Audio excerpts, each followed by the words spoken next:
Pakistan, a country teetering on the brink as blasphemy laws plunge into chaos and violence. The brutal murder of a doctor accused of blasphemy exemplifies a system where due process is a mere illusion. Instead of protecting its citizens, the state fuels radicalization and mob justice, celebrating those who commit violence. As fear grips the country, Pakistan's reputation as a failed state deepens, leaving countless lives shattered and the rule of law in tatters. A report.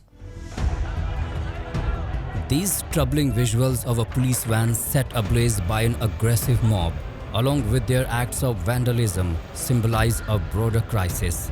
Pakistan is engulfed in the flames of radicalization, a situation sanctioned by the state itself. This environment of chaos has led many to label the country as failed and doomed.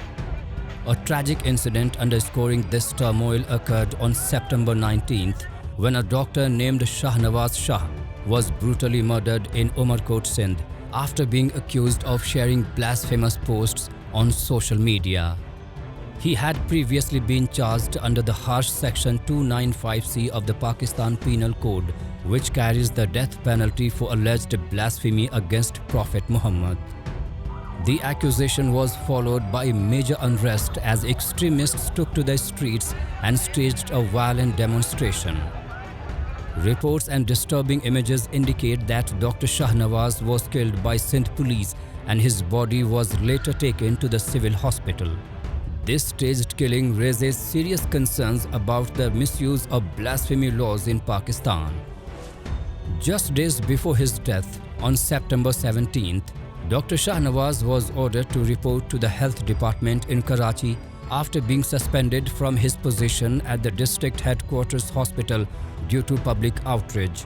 The order highlighted a strong presumption that he had shared blasphemous content online. In a video released prior to the incident, Dr. Shahnawaz explained that hackers had posted the offensive material on his inactive account. Instead of launching a thorough investigation, authorities opted for a swift and unjust execution, reflecting a disturbing trend where blasphemy accusations are weaponized to silence individuals without evidence or due process.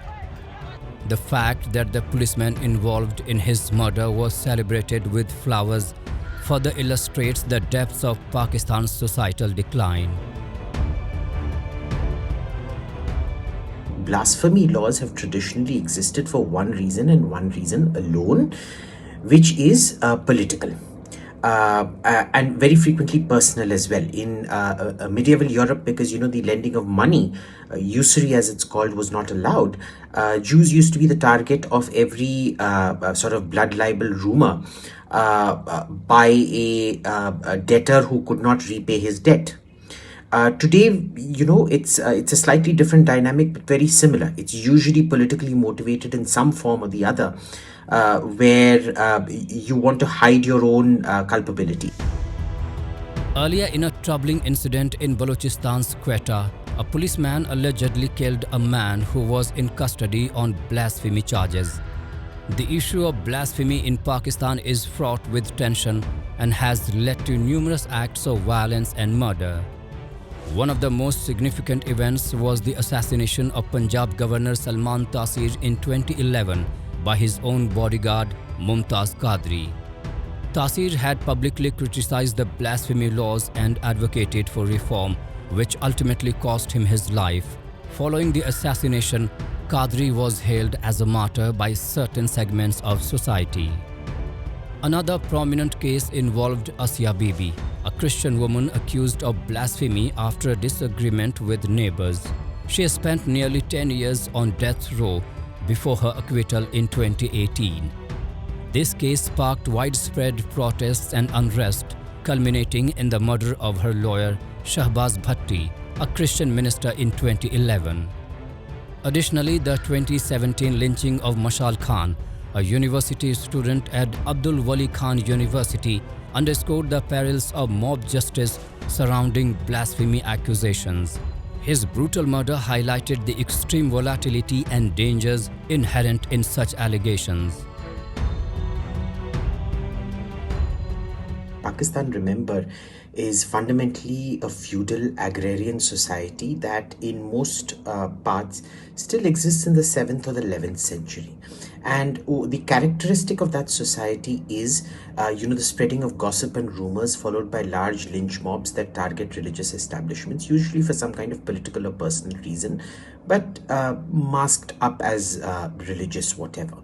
So it's not very surprising what has happened out there. The blasphemy laws in Pakistan have fostered a culture of fear and intolerance. Many individuals accused of blasphemy face violent reprisals, often without due process. Reports indicate that the laws disproportionately affect religious minorities such as Hindus, Christians, and Ahmadis. These events underscored the severe consequences of the blasphemy allegations in Pakistan, illustrating the intersection of religion, law, and social dynamics.